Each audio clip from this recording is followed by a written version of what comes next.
So I'll do that. It should say something, but it's not. I'm just seeing that big black front page with Hometown History still. Oh, okay. Now I've got a Kate Macy whoops. There. Convalescent Okay. home. Okay. Okay. Good. Hopefully you can hear the volume as well. It'll be gone in a second. Yes. Yep. So this was Meg and our little trip we had last week.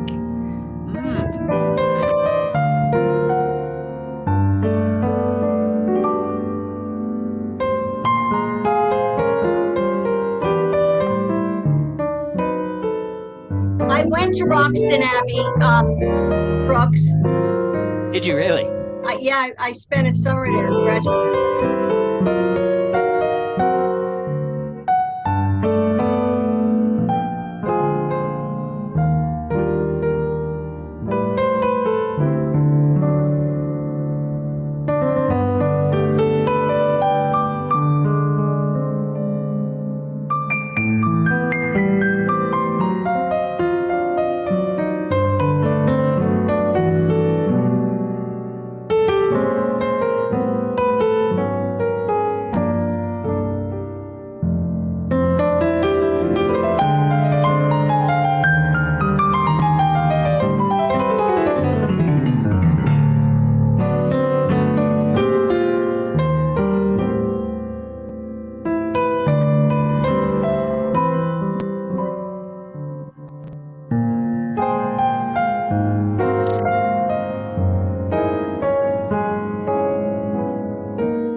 You guys will be excited to know what's coming here. It's interesting what they're planning to build. Thought it was a spa. Yeah, they're going to build a spa and a hotel. Here comes Pendry and what they're going to do. So they've already broken ground here.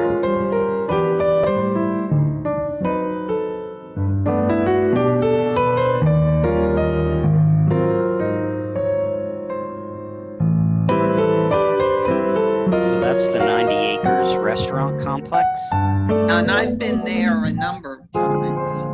And you can see they're building off to the left. But here's the hotel and spa on the right.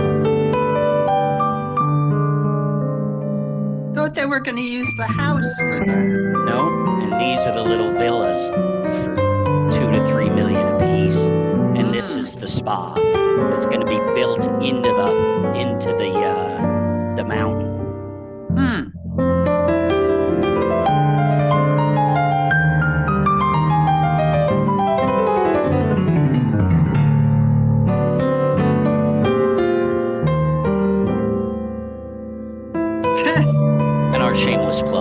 Yes.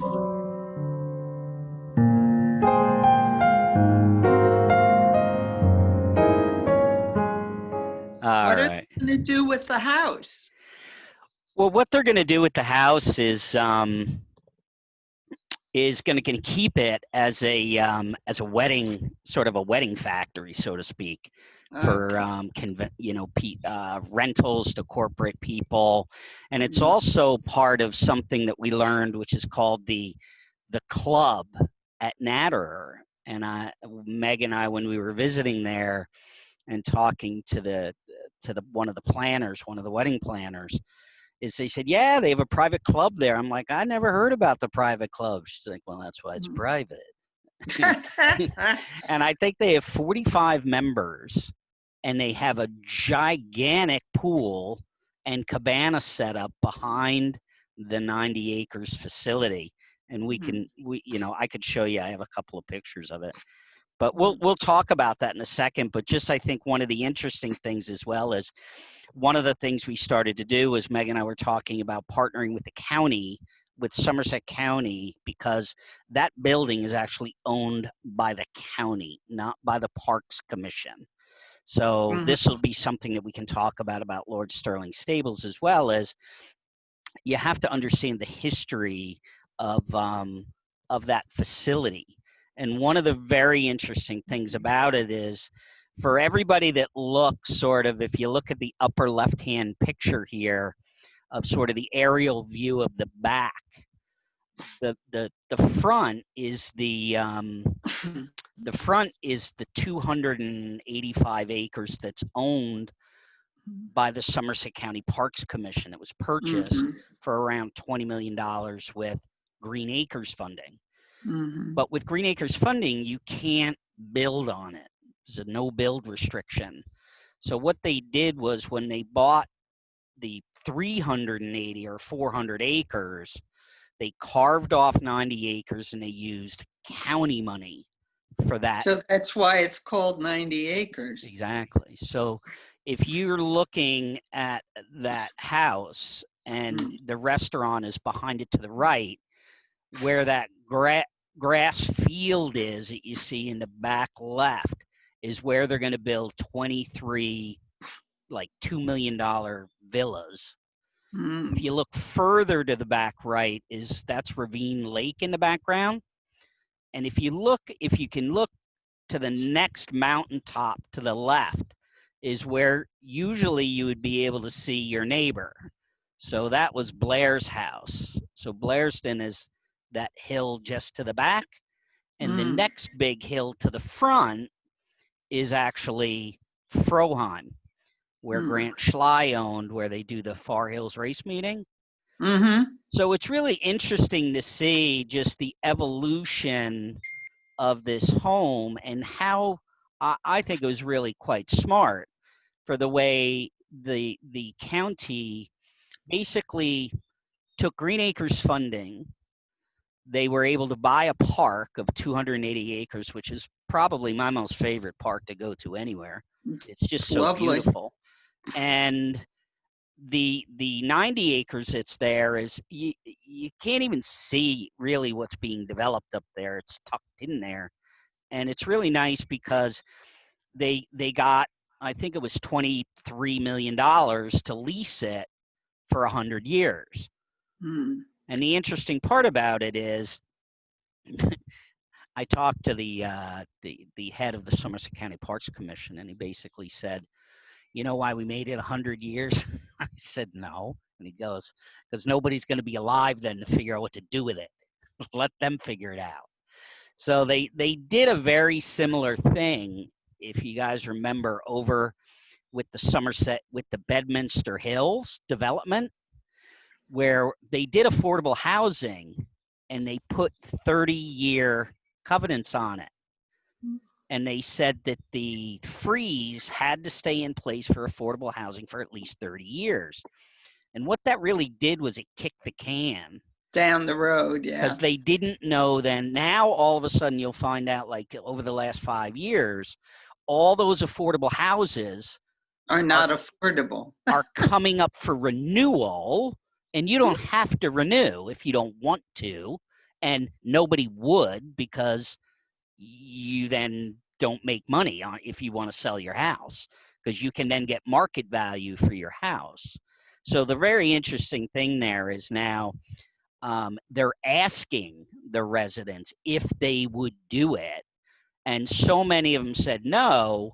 Now Bedminster, for example, is in trouble because they're not meeting the affordable housing quota, and now Yeah. have to go out and build again. Hmm. So it's really an interesting situation in terms of how the county took this park system and turned it around and turned it into a zero cost initiative, of which is actually going to start generating some pretty good property tax revenue for the town of Peapack. Well, And the guy, it's funny, the guy that owns the green patch behind that, I met him, and he's actually the great grandson of C.L. Blair, and he lives in the valley. They call that the valley. And the reason why I know that is I'll share with you how these things start connecting, because there really is a really weird connection to them.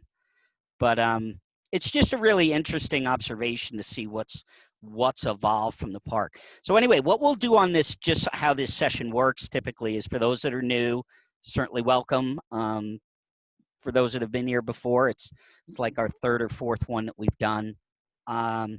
We'll go through a couple of interesting topics in the beginning that we've been working on and researching, and then we'll go into what we call an open mic, where anybody can ask anything or tell any stories, and then we'll just wrap it up with a couple of things that are coming up next. It's as simple as that. Feel free to jump in at any time and talk about it. So I know Meg is on the call, and Meg, you went on the little little side tour when I said let's just go the first day it opened after COVID-19, because it was closed for 3 months at least. So we donned our masks and we just walked in. And Meg, you have never been in there, right? I had never been there, never been to 90 acres, never driven up the driveway, only passed it on the main road. So right. As you guys so can I hear, was I have a interested dog. in those pictures, the movie, which is great, Brooks. And what struck me again, whoever the interior designer was for the current furnishings is so wrong. Just wrong. I gotta tell you, yeah, the whole, I go ahead, finish your thought. It's just, it's too modern. These geometrical pieces, it should be so quiet, and because the architecture itself speaks for itself. The well, paneling. wasn't that owned by the Sultan of Morocco or something?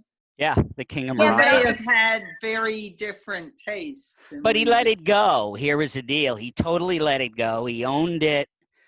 God, I think he owned it for at least, I think it was a dozen years or so. Yeah. He died. I heard according to his neighbor, he never spent a day there, ever. Yes. Yeah. And the only reason he bought it, for those that know, is Malcolm Forbes, who lived in the area, was a friend of his and was actually over in Morocco. And actually there was an assassination attempt on the king while he was there.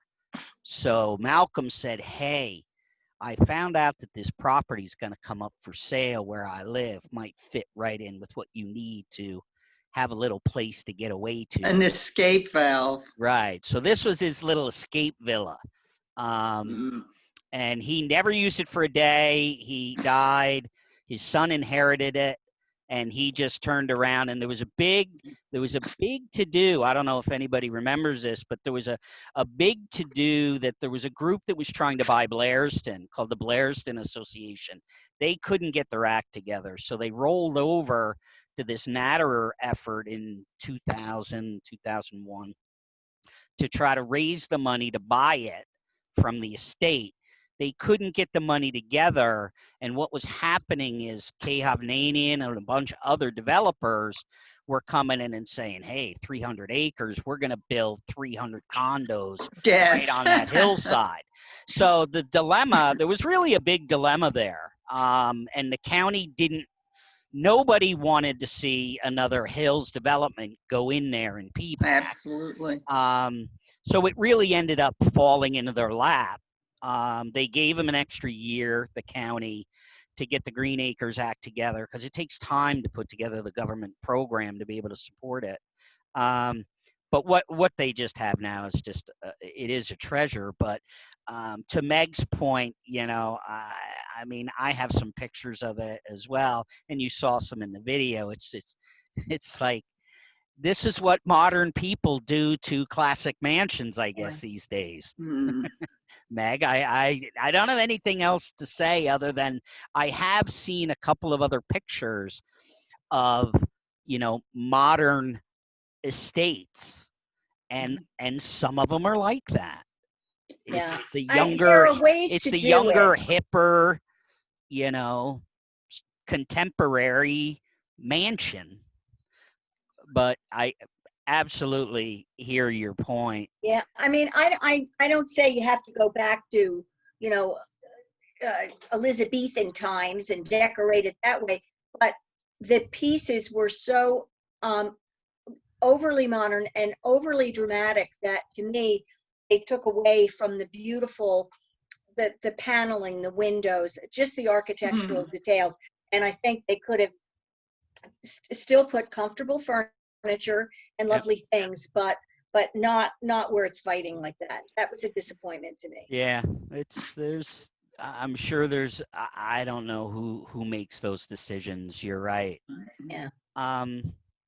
The next topic, I just wanted to let you guys all know that just last week, a lot of people just sort of missed that it was nobody really remembered that it was the Basking Ridge Fire Company's birthday.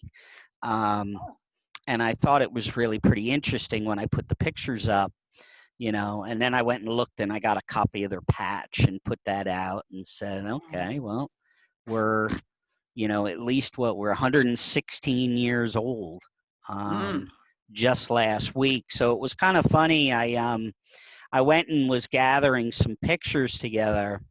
Thought you guys thought this was interesting, is how they first got together and they just said, hey, it's time to get a fire. It was really after the we learned about it, called the Great Fire of 1890 in downtown Basking Ridge, where it burned down a good beginning section going all the way from the Presbyterian Church all the way up the right-hand side of the block, almost 3/4 of the way up to the Washington House. And it's funny, a buddy of mine owns a couple of those buildings, and he took me in there and showed me still some of the char. And it's really interesting what they ended up doing back in that day is they would have two things. They would have a bucket brigade, or what they would do also is they would get wet towels and put it on the roof so the cinders, when they were floating, wouldn't land on the next roof and just light it on fire. And that's why it was really interesting. The Basking Ridge Presbyterian Church was saved only because, one, it had a slate roof, but it was also, they were throwing the towels up there because there was a number of cinder beams evidently exposed that they were really afraid it was going to catch on fire and burn down. So I thought that was kind of interesting, the development. It's still all volunteer. Everybody, maybe most people in town remember, but they see that building in the middle. That was the second version of the fire department, which actually served as the fire department until they built this beautiful monstrosity over there on Washington Street, where it is today. But do you guys know what's in there today? That interior design or fabric place, right? Yeah, right across that's right. from the library. Yeah. I forget the name of it, but it's got like upholstery. Fabric Yard. Yeah. Yes. Yeah. It's Fabric Yard, and it used to be right across the street from where the library is now, but what used to be the Maple Avenue School. which was right across the street. I was researching the firehouse down in Westfield, and one of the guys I was talking to was telling me that you can date a firehouse by, and if you look at that picture, by that big tower. Oh, really? That if a firehouse has that big tower, it is before 1925. And that's because the hoses were leather and they had to drain them out completely. And so the way they did it was to take them up that tower and hang them down to drain the hoses. After that, then I guess they got, I don't know, vulcanized rubber or whatever they changed was it. developed at that point. And then they didn't have to do it the same way. So it's a way to date firehouses. So this one is we know that anyway, but pre-1925. Little factoid just to There tuck you in your go. pocket. Now you'll see some of the names over here on the left-hand side. There's Carswell. Maybe people know Arch from the, he was actually president of the Historical Society. Then you've got Louis Ricky's in the picture over on the left. But again, these names are pretty well known in terms of the town. And over on the right, I just thought I'd add, this was always pretty interesting because, Berners Township, Bernardsville was basically part of Berners Township till 1924. So they had to share, they shared, core services, including the fire department for a long time. And I thought it was really funny that in 1930, in the post-1920s, they had a number of fires over there that were pretty serious that took down parts of the town, took down a number of mansions up on the mountain. But also I thought that this one was kind of cool because there was this one volunteer that actually would help them all the time. So they were like, oh, okay, this guy helps us out a lot. And it was 1939, so they made him the honorary chief. Anybody know who he was? No.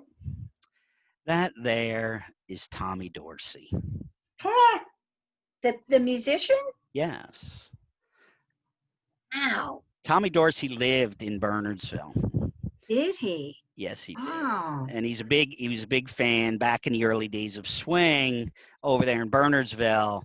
He would raise money for the fire department. So he used to bring out his little celeb buddies and they would do fundraisers, dances, swing bands, but they also would they had a softball team. And the softball team always was Tommy Dorsey and his good buddy Frank Sinatra. Now this is Tommy Dorsey. So there's a whole bunch of pictures. Honorary fire chief Tommy Dorsey. There you go. Is he from the Dorsey? Is he from the Dorsey family? The musical Dorsey? He is the Dorsey. That is the Dorsey. Yeah, he was a Bernardsville resident.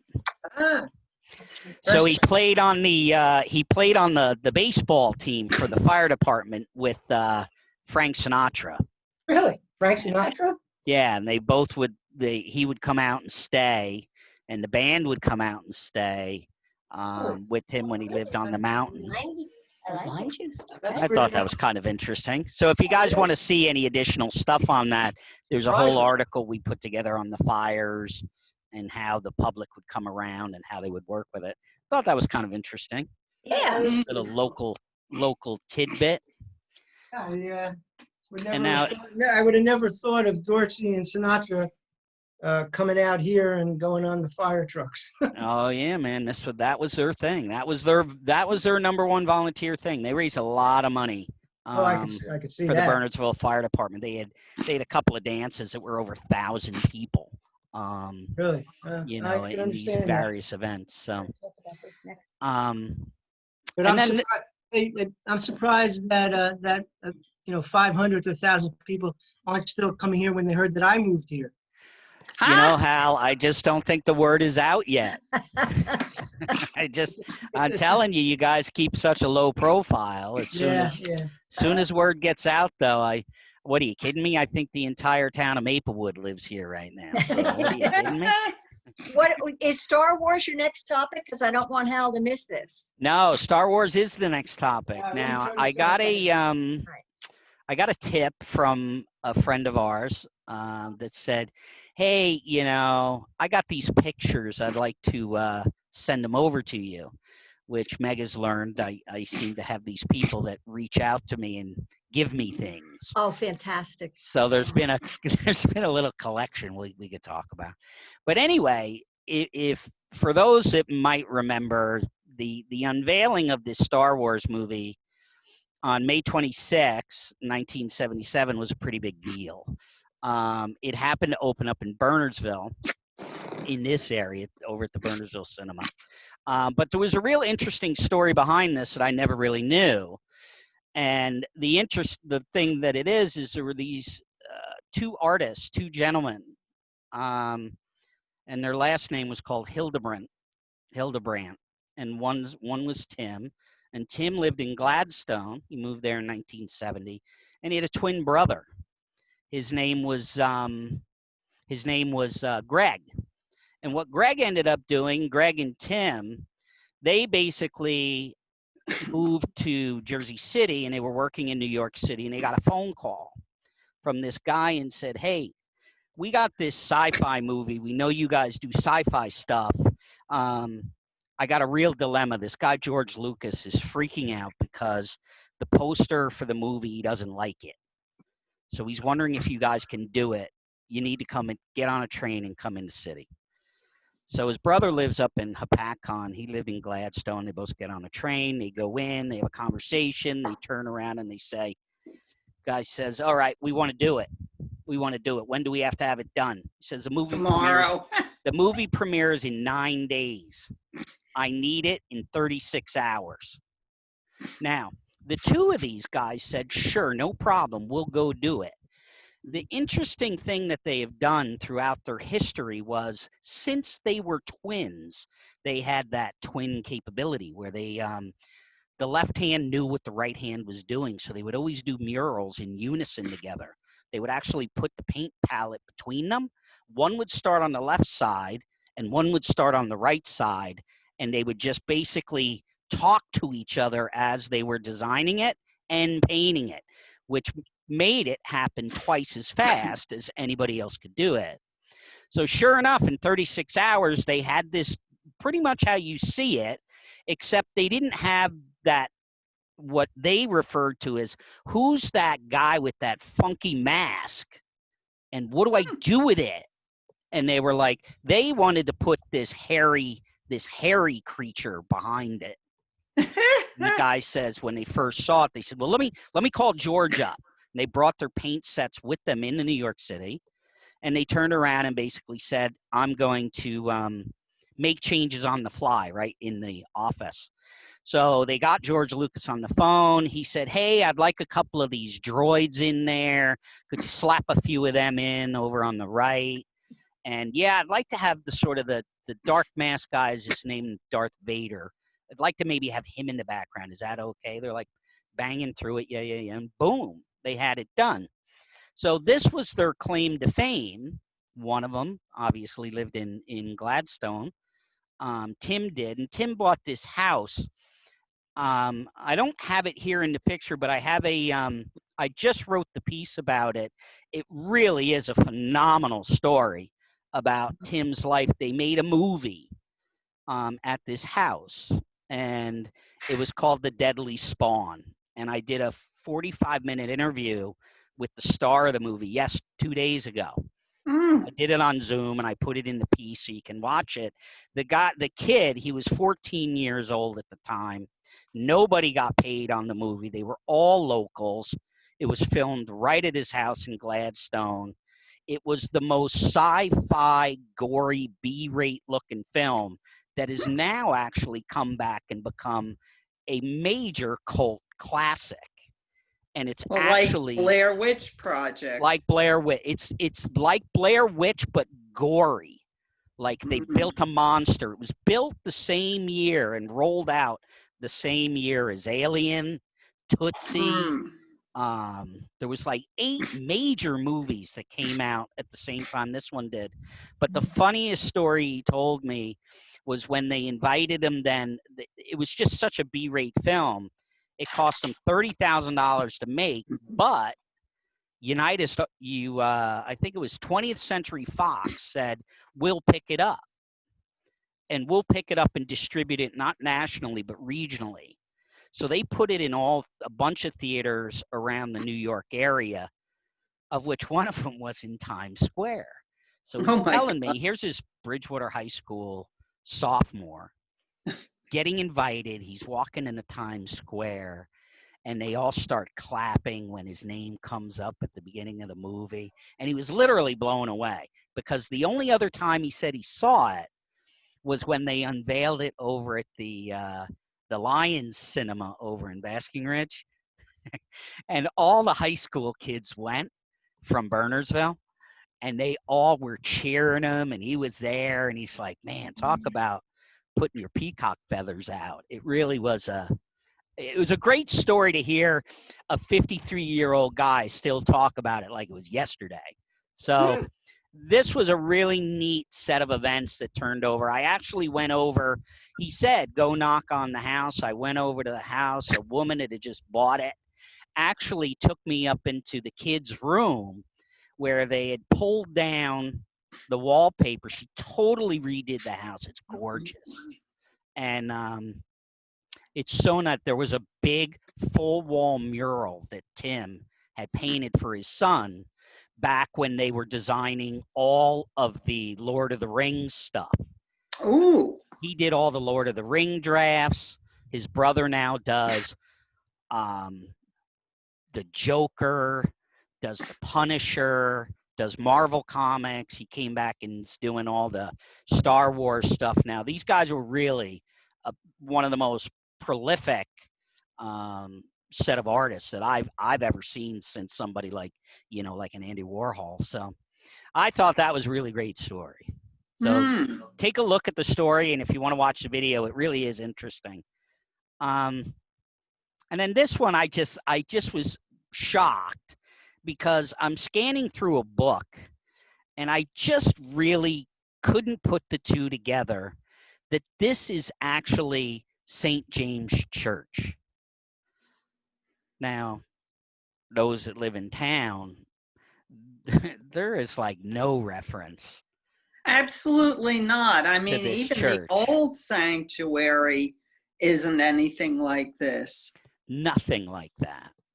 So I just thought that was really interesting. I've done a piece on different churches in the Somerset Hills and how they came about and how they morphed, but I had never seen the original picture of St. James Church. And I shared this actually with my friend the Mellicks, and they were like, yeah, my mother actually remembers this as a kid. She's like 90 years old or something. Well, where is that with relation to the current one?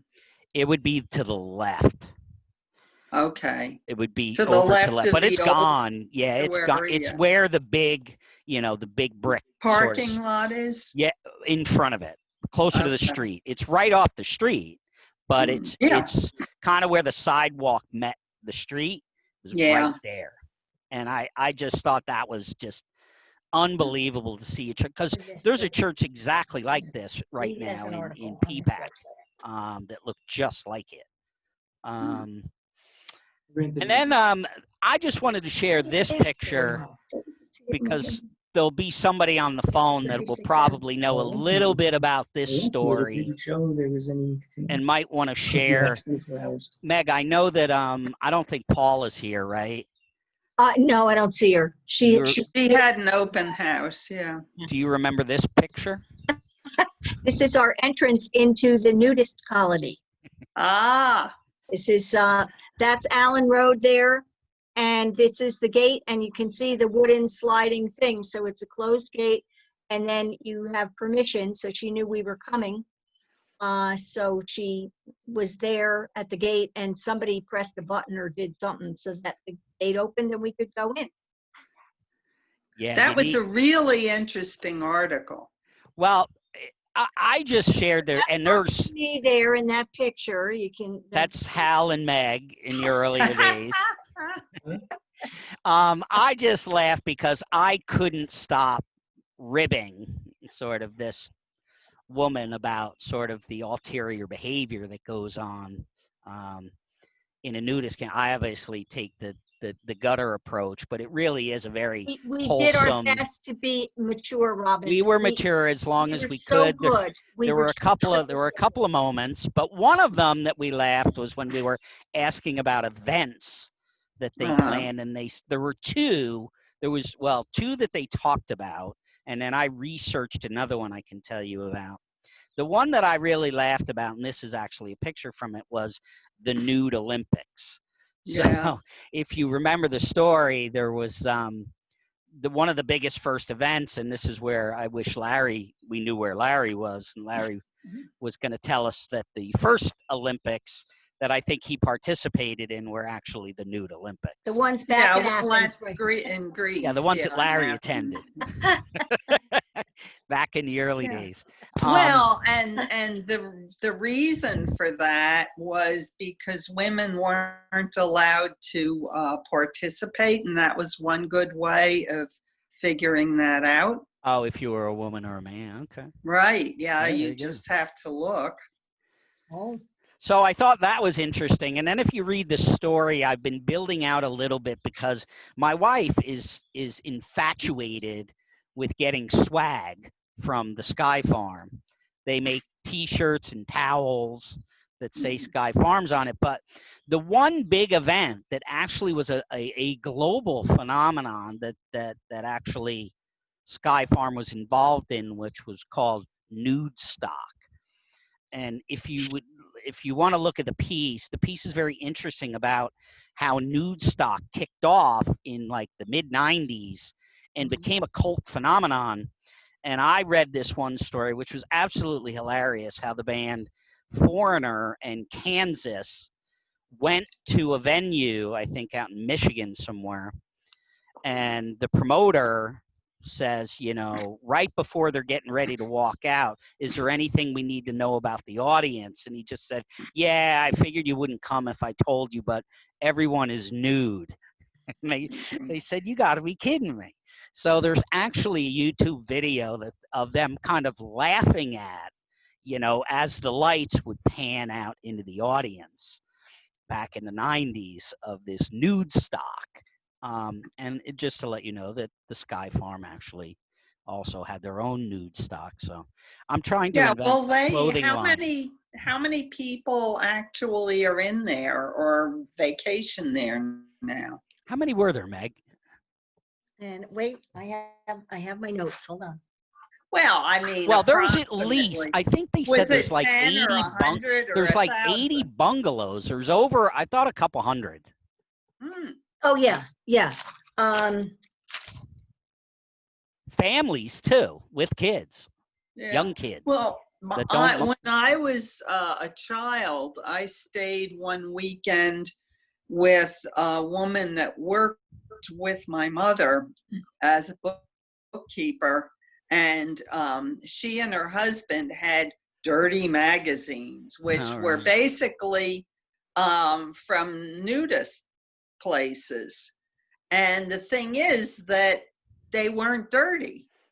They were just people walking around without any clothes on. Yep. And, I looked, oh my gosh, here's naked people. And they were throwing snowballs and, making dinner and, and you really didn't think of it as prurient. Right. So we're thinking about putting together a field trip to go back, actually, when the pool opens. 275 members, Robin. 275. Okay. Wow. But the interesting thing about this is it's played a long part in the history of Liberty Corner, because even the guys like my grandfather actually was sent out to Bonnie Bray back then when it was a working farm for newer kids to get them out of the city. And everybody tried to go down the dirt path to the nudie farm to get a look. Of course, yeah. I mean, when I posted it online, teenagers would There want was to go. so many people that wrote in great stories about the UPS man. He wrote in, and Yeah. little kids would go up and try to get in the trees and then Mm. get rocks thrown at them. It's crazy. Anyway, just my I think the last story that I wanted to cover, which was it's been an evolving piece, and it's been really a quiet piece, was around Jackie Kennedy and Jackie Kennedy Onassis after she got married, of her life in the Somerset Hills. And I Yeah. think the interesting part about it is what people don't realize, that when she first came out here in the 60s, after the Kennedy assassination, she would particularly only come out here in the fall months because she's big, avid, horse rider, rides horses. So she would come out to PPAC, and she ended up becoming friends with the great grandson that I met of C.L. Blair, who still lives in what he refers to as the Valley, and he rented her a place in PPAC. And so she would quietly come, and the town would always try to respect her. Even this kid that I interviewed about the movie that they did in Gladstone saw her one day over at the deli and was kind of shocked. He's looking at comic books, and the Secret Service guys with suits are outside, and she's just in her riding pants and rode up on her horse. Yeah. Came in, got a drink, and rode off on her horse. And he's just looking like 14-year-old kid. Dude's like, who was that lady? Yeah. Who was that masked man? Yeah. Exactly. So the interesting thing I think about this story, though, is how much information and research I found that was incorrect on the internet about where she lived, what she did, when she was here. And I thought she was in Morris County. No, she rented a house first when she first moved out here in Bernardsville, over off what's called Stevens Lane in Bernardsville, back in the mountain, sort of way behind Blairsden on the other side of Ravine Lake. So she lived over there. She rented the place. Then she moved out to this guy's place in Peapack down off the old Blairsden property, down sort of the Matheny Valley, I'd call it, down in the valley there. And then she finally, in 1974, she bought a house. She actually bought the house that she rented in Bernardsville. So she really was a Bernardsville resident for at least 20 years. And I have some pictures that we got from the AP and UPI. And we've been corroborating this story with a couple of key people that really knew what she was doing, but they were keeping it very low key. They still do almost today. They don't like to talk about it.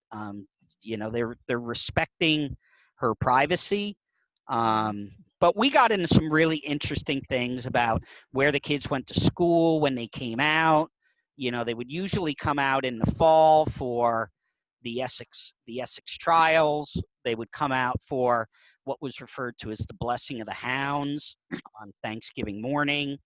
And they would come out and try to make use with the Essex the Essex Trails and the Essex Fox Club to go ride on the bridle paths, which we had the map.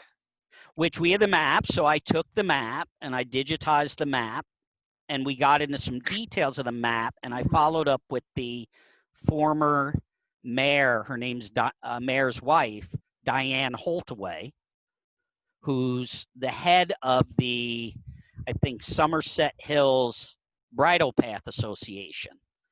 So there's a Somerset Hills Bridle Path Association. There's a Harding Bridle Path Association, or Harding Path Association.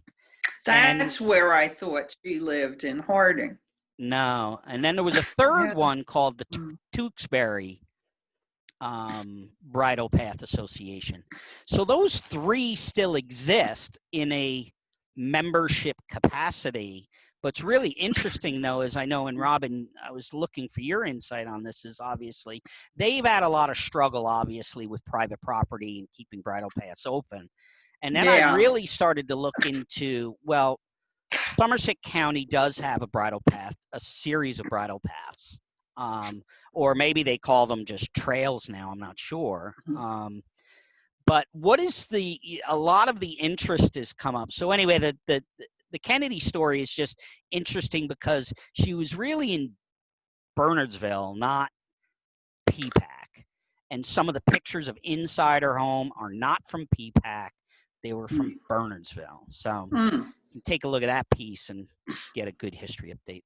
But what is the update going on now? Because I know there are some ties between the Somerset County Parks Commission and the Lord Sterling Stables, and kind of what. Well, the stable, just like the Environmental Education Center, are Somerset County Parks. So they're under the auspices of the Parks Commission.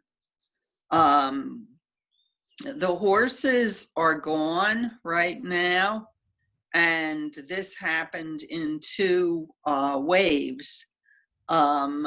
Early in the year, I mean, I guess March-ish, they sold off a number of horses to riders that wanted them. And somewhat later, and I don't know exactly when, the county looked at the budget and saw that it would take $117,000 simply to feed the remaining horses for the rest of the year. That's leaving aside vet bills and farrier bills and anything else that might be needed. Right. So she's talking about the stable. So they tried to raise some money, and the best they could do was $2,000. So the county told the stable manager, get rid of the horses right now. So the remaining horses, and I guess there were 23, 30 of them left at the time, were returned to Pond Hill, which is in Vermont, and it's not exactly a horse farm. It's they buy horses and then they lease them out to summer camps. And they also run a camp themselves. Plus, they are brokers to sell horses to other institutions, equestrian schools, things like that. So we've had a relationship with them for 5 or 6 years, and we would go up there, we'd ride a set of horses, pick the ones that we wanted, ship them back to New Jersey. If they didn't work out, Pond Hill would trade them for other horses. It was a really good relationship. But what happened is that, so they shipped the horses back up there and got a certain amount of money for them. The problem that has ensued is that there has been a lot of rumor going around that the horses are all dead, that they were all put down, and said that Pond Hill was a slaughterhouse. Oh, geez. So I'd like everybody to know that that's not true. But they've been smeared online, and so now Pond Hill is reluctant to work with us anymore, which means that we'd have to buy the horses at auction. At any rate, like the Environmental Center, the stable is closed for riding until the end of the year. They expect to reopen in January. There are rumors that it won't, but I cannot corroborate any of that. So my assumption is January 21st, they will reopen. There may be restrictions about the number of people that can gather in one place or what have you, but it's a long time away, so it's hard to know what requirements will be in effect. But right now, the stable staff is there, and they have 6 ponies on the property. That's all. Yep. So what is They the had- what is the Lord Sterling Stable? You're the part of the Friends of the Lord Sterling Stable. What is their Right, just- involvement with, I guess, the Parks Commission, or what is, how do you two work it's together? just like I'm a member of Friends of the Library. We are a fundraising arm, which will donate money to the stable or purchase for the stable things that are not possible for them to purchase themselves based on the county budget. So we raise, I'm trying to think how much we raise, maybe $20,000-$30,000 in a year.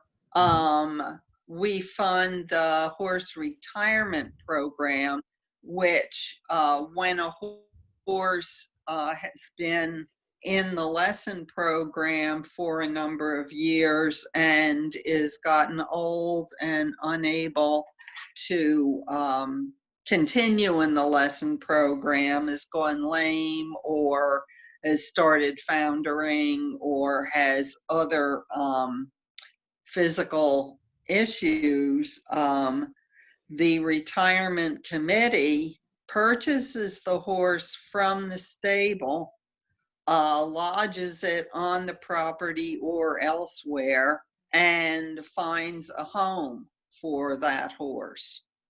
And they're basically, I think they're down to 2 horses that they're looking for homes for. All the rest of them have been placed in their forever homes. So the largest spending that happens comes from the retirement committee, because they're feeding and taking care of the health of any retired horses. But the other half of the Friends of Lord Sterling Stable will occasionally have a fund to purchase a couple of horses, especially weight-bearing horses and jumpers, which tend to be more expensive and which are needed because their weight limit for jumping is 200 pounds. And most men, even slender men, weigh more than 200 pounds. Wow. So you really need weight-bearing horses and jumpers. So we'll buy several horses a year and donate them to the stables. We've put footing in the indoor arena. We've put lights on several of the outdoor arenas, stuff like that.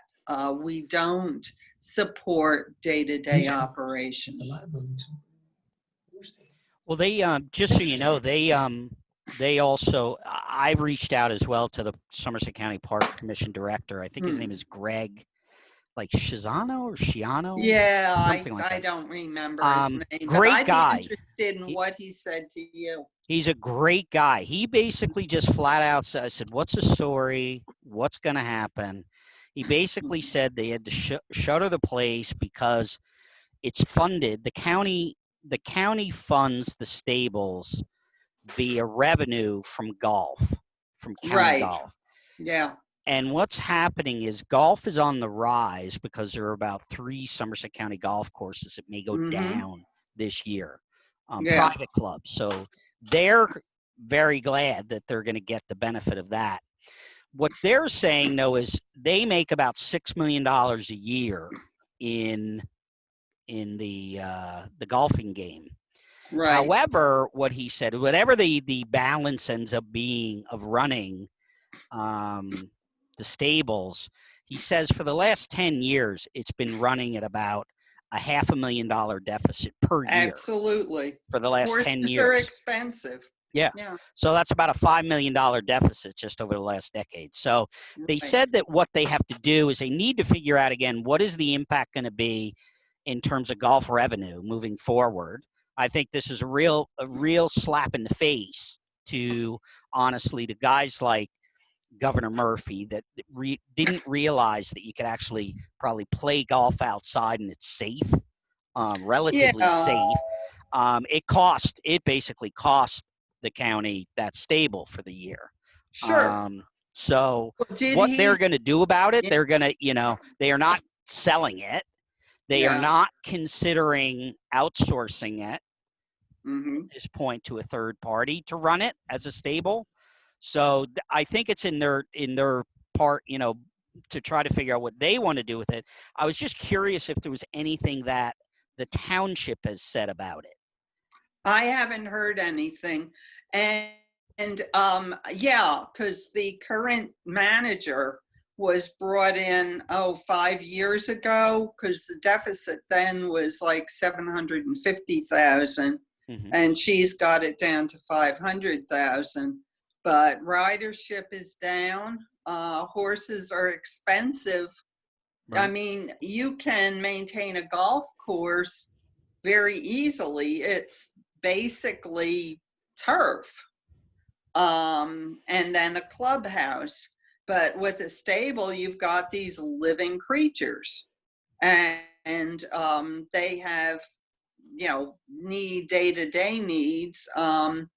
So it's hard. I mean, I think we need to have the stable, but maybe we'll have fewer horses. But I'd hate to see it turned into another golf course. Yeah, I don't think that's going to happen. So Hmm. again, they recognize the uniqueness of it, so it'll be interesting to see what they say. I thought it was good to get some insight from you, but thank you for that. Yeah, and we have 18 miles of trails, which we actually have some, well, we call it dog walk. We have walking now on those trails. Oh, really? So, Okay, so you can walk the trails by. I saw how big it was. I was really impressed how big it really is. yeah. And we do, I mean, we tend to have, we call it the dog walk, and it goes out Saturday mornings. But you don't need a dog, and I've often walked along with them. But the trails are lovely. There's meadow area, there's swamp area, there's woodland. Mhm. So it makes a very pleasant walk. And that certainly is worth preserving. Absolutely. Absolutely. So given that, I know we have we're kind of out of time anyway, but I'd Yeah, certainly we love to kind of open this are. up if anybody would like to bring up anything or talk about anything historic or anything historic in nature or something to share. Or Hysterical. Anything hysterical. maybe you could get that guy Hal he could take a private walk now on those back trails over there. Well, when you were saying his it, the privacy. 200-pound men, he could be a jockey, so we could use him to ride on the smaller horses. Robin, you were saying there's like 6 or 7 ponies. When we walk down there, and we often do, and we see the horses, they look pretty big. Are they ponies? I mean, that's all that's there? Those aren't ponies. Well, the ones in that enclosure between the office and the indoor arena, that's where the ponies are kept.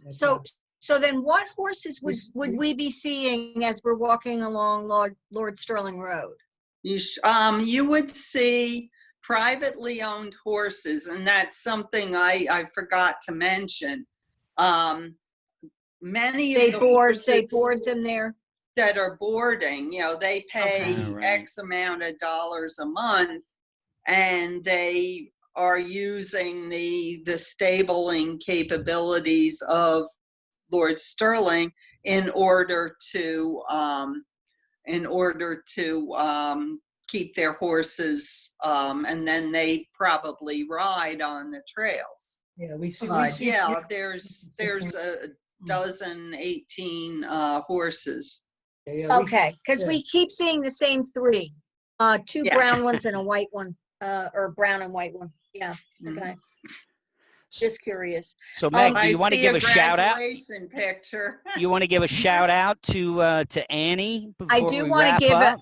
a shout out to Annie Kleinley, who is our senior honoree this year. She has volunteered with the Historical Society and now with Mr. Local History since her freshman year in high school. She was our first high school volunteer, and she will be going to Catholic University in the fall.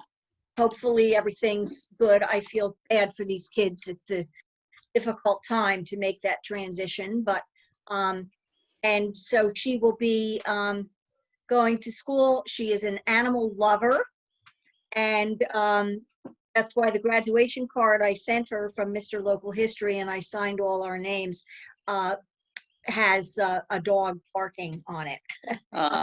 Very nice. For her. She and Larry have had some wonderful conversations about dogs, and she's done research for us. She's done crafts with us, helped us with kids programs, and we just wish her the best. She's a lovely, lovely young girl. So. Absolutely. I could tell you, I absolutely, just so you know, I didn't touch her sign once. For those that know that inside joke, that's an inside joke. Well, anyway, guys, a couple of things, that's sort of it. I wish we had more time to do open mic, but we don't. But obviously, we've got an e-newsletter. We got an e-magazine. A couple of things that we're going to start doing is Meg has brought up this Where's Mr. Local History? So we're starting to build a little archive of images and obscure historic places for people to try to guess online where Mr. Local History or one of the trustees are. Also would like to be able to... You can see I'm trying to do my puzzle here, Brooks. Oh, your puzzle. Oh, your puzzle. Yes, my Mr. Local History puzzle. We have a number of Mr. Local History puzzles. I didn't want to let the afternoon go without welcoming Robin again on the call, and Larry. They've decided they would like to join us as well. And as Margaret said she's going to join as a member. Okay. And she also, I told you, is her son proposed to his now wife at Natarar, so she wants to definitely buy one of the keepsakes of Natarar as a gift for when them. they come out, right? Yeah. And another thing to just share with you guys that I've started is there's a whole brochure out there online about trying to find artists, whether you're good, bad, 2 years old to 100 years old. There's about 8 or 10 images that we've given feedback on that give context around really historic moments in the hills where there really hasn't been much artwork created to depict those activities. And it could be the capture of General Lee at Widow White's, or the cantonment over in Pluckaman, or, well, we've got a whole bunch of them. And I just figured I would put that out there again to, if anybody knows anyone that's an artist that would be interested in doing it. It's an ongoing effort that we want to get together.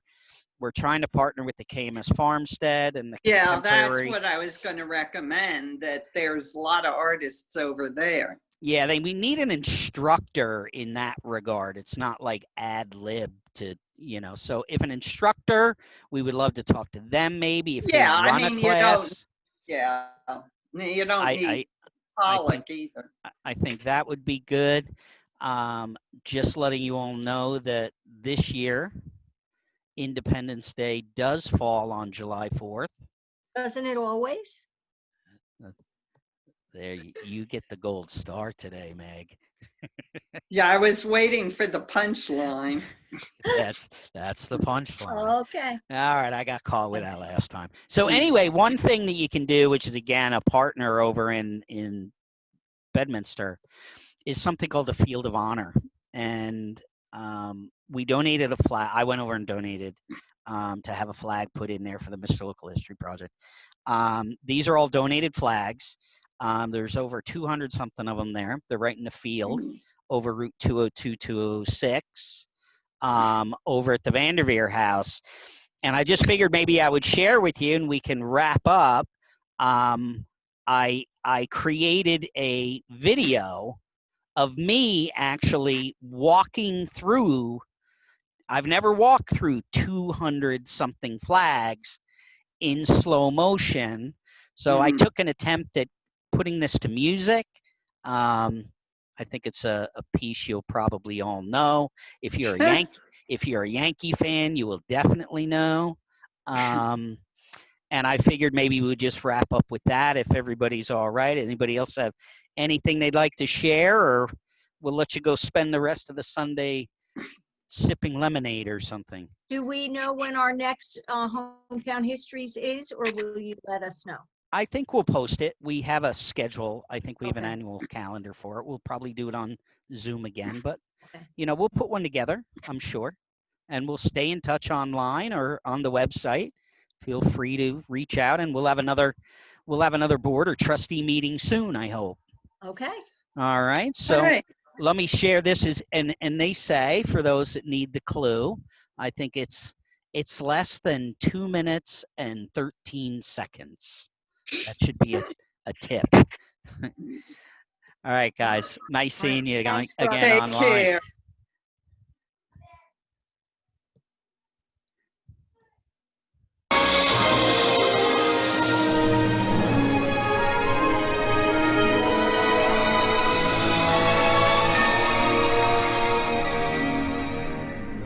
While the storm clouds gather far across the sea, let us swear allegiance to a land that's free. That Let us all be grateful you're there the other day. for a land so fair, as we raise our voices in a solemn prayer.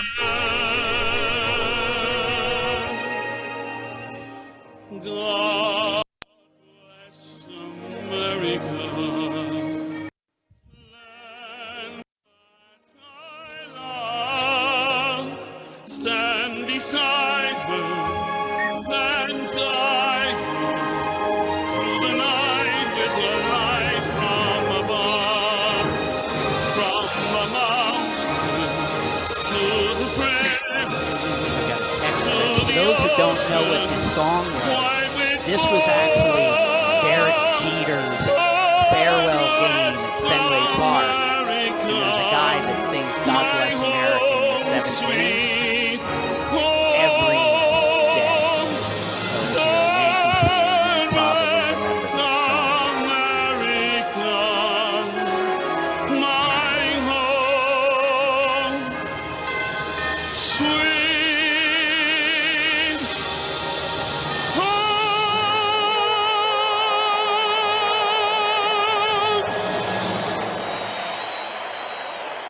All right, guys, take care.